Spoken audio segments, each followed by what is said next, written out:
I was home for Thanksgiving. It was so weird. This Thanksgiving was weird because this Thanksgiving I came out to my family. I'm not gay. I just thought it would be hilarious.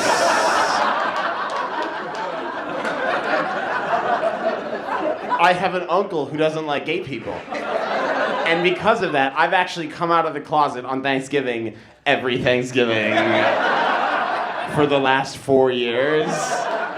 And they say that coming out is like the hardest thing that a young person can do, and it totally is, but it gets easier every single year. Here's how I do it. I stand up with a glass of water and a knife, like I'm giving a toast at a wedding, and I go, "Excuse everyone, I have an announcement to make." And then my uncle will go, "Ah, for fuck's sake, again?"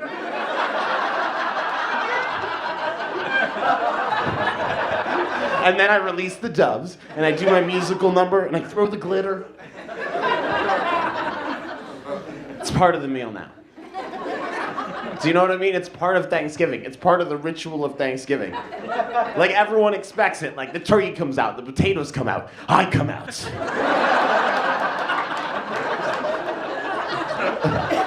And I thought about not doing it this year, because my grandfather came to Thanksgiving for the first time in a decade, and he's 88, and no one has told him about my little joke because he doesn't do surprises. Like, the first time he was surprised, he was asleep on this boat in Pearl Harbor. And so, like, since then, he doesn't like surprises or sushi, and we leave him the fuck alone. And I thought about not doing it, but my cousins were like, "Are you gonna do it this year?" And after a while, I was like, "You bet your ass I'm gonna do it this year." And they were like, "Backup dancers?" And I was like, "Not this year. Just me." And we're all sat around the table. It's me, my family, my grandfather, and my best friend, Michael. Michael is my college roommate. He had nowhere to go this year for Thanksgiving, so I invited him. And as I stand up with a glass of water and the knife, I realize he has no idea what's gonna happen. And I go, "Excuse everyone. Michael and I have an announcement to make."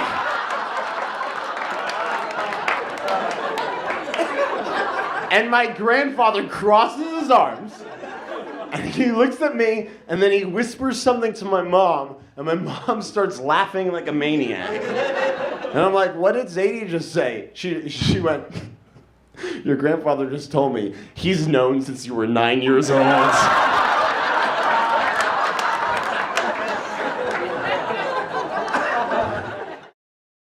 The worst tattoo I've ever seen. I worked with this girl at KFC. And we called her Jennifer 9/11. And hold on, it's way worse than you think. She had a tattoo on her lower back of the Twin Towers and the words "never forgets." First of all, boner killer. Second of all, that means at some point she walked into a tattoo parlor, presumably after 9/11. Otherwise, it's crazy.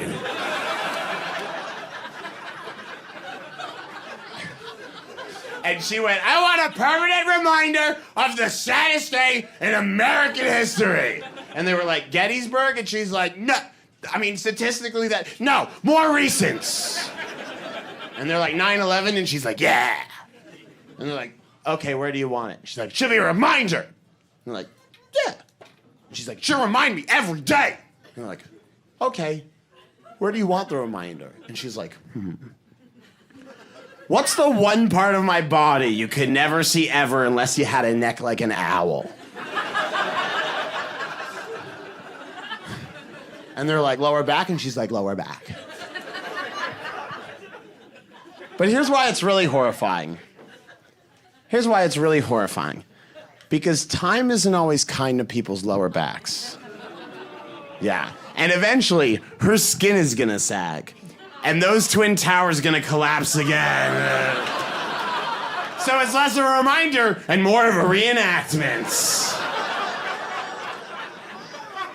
That reaction is going on the album. I don't care.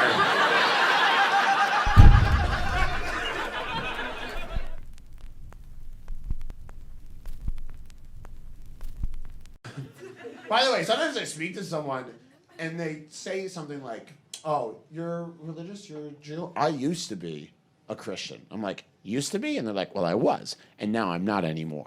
That blows my mind, because Judaism does not work that way. Judaism is a mailing list you can never unsubscribe from. Judaism is the Hotel California of religions.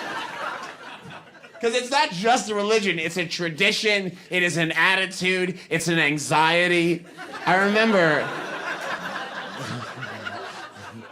the first time I was aware of being Jewish. I should have been aware like 8 days in. But yeah, you're not really around when they cut you. I was at children's birthday party, and not for my circumcision. I mean like a different time. That would be an awful children's birthday party. I mean, like that. Imagine your kid comes home and you're like, "How was the birthday party?" And he was like, "There was the weirdest magician I've ever seen. He was this rabbi, and he made a I'm going to my room now." I was at children's birthday party, and I reached for a slice of pizza that had some sausage on it, and my grandfather was there, and he slapped my hand away, and he said, "You can't have that. You're Jewish." And I said, "What does that mean?" And he went, "It means you'll never be happy."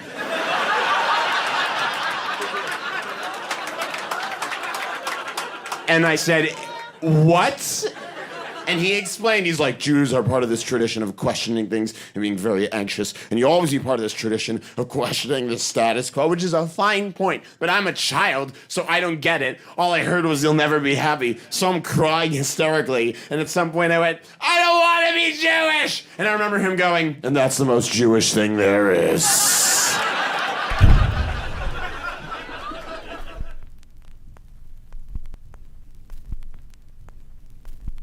It's so funny, I'm not super political, but remember there was one politician who every young person was galvanized, but Barack Obama, oh my God.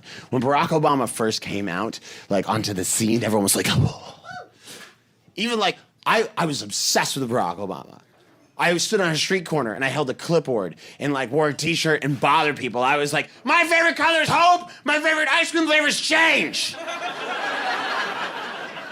And I volunteered for Barack Obama in a very racist part of Boston called Boston.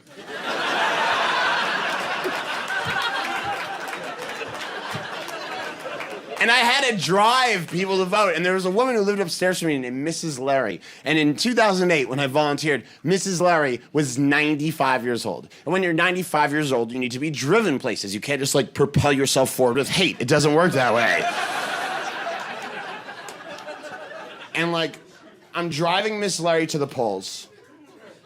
And I said, "Ms. Larry, you gonna vote for John McCain?" Figuring she'd be like, "Yeah, I went to high school with him."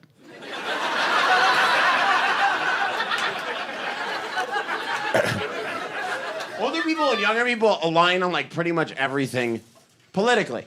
Like a lot divides Americans, like, but it's mostly like how much you make, where you live. That's what splits people up. It's not age, except on one issue, gay marriage. Like millennials, totally for gay marriage, totally.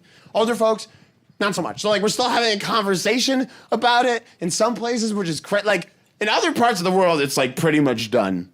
Like let's pick a country that's like got no controversy, that like's totally chill, known for being totally chill, like Israel.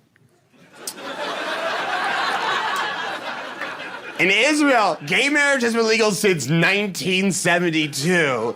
And in 2010, a lady there married a dolphin. A lady married a dolphin. And Israelis couldn't have given a crap. They were just like, "Is it the Palestinian dolphin?" "No, the Mazel Tov!"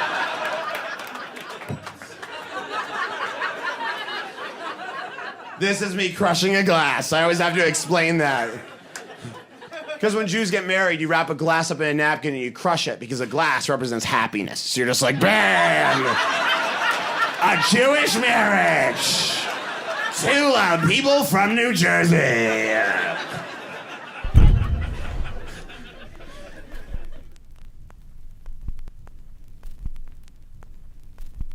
My father's a genuine genius. My father, he's a cardiologist, and he designs artificial hearts. And he has tenure at both Harvard and MIT. And in 2010, he almost won the Nobel Prize. He is a very, clap for my father. He's a very smart guy. If you talk to my mom, you'd think she's married to the dumbest piece of garbage who has ever lived. Is it a wife thing? Is it a mom thing? Is it all of the above? If you talk to her, you'd be like, she is married to literally a puppy. The way she describes, I feel so bad for my father because he spends most of his time during the day giving lectures at Harvard and most of his night times at home receiving lectures from my mom. We were at the kitchen table a few years ago playing with one of the artificial hearts he was working on, and I was like, Dad, this is really cool. And from the kitchen, my mom just went, took him long enough, he's been working on that one for 25 years. And we're like, yeah. Dad, I think Mom needs this, because apparently she was born without one. We were waiting for them once at a kosher restaurant, and my mom walks in 60 feet ahead of my dad. And you know how, like, couples, sometimes you can see that, like, they've clearly had an argument where one has said to the other, like, if you don't walk 50 feet behind me, I will gut you from stem to stern. She's so angry. She's got her arms crossed, and she walks in, and right away, I know exactly. And my brother goes, Mom, what's wrong? And she goes, your idiot father. That's what's wrong. And I'm like, Mom, he has 2 PhDs. And she goes, fine, your doctor, idiot father. And we're like, what did he do? And she went, he parked 5 blocks away. And we passed 100 open parking spots on the way here. And my father's finally arriving, and he's just like this dumb guy. He's like, oh, I'm sorry. I just thought it was better to be safe than have to, like, parallel park somewhere. My mom is like, you're so stupid. And AJ, my brother, goes, come on, Mom, he almost won the Nobel Prize. And without missing a beat, she just went, not for parking.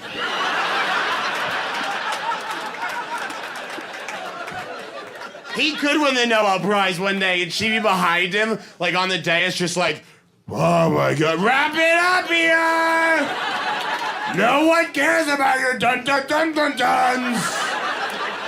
You should see this guy park. You take that away tomorrow.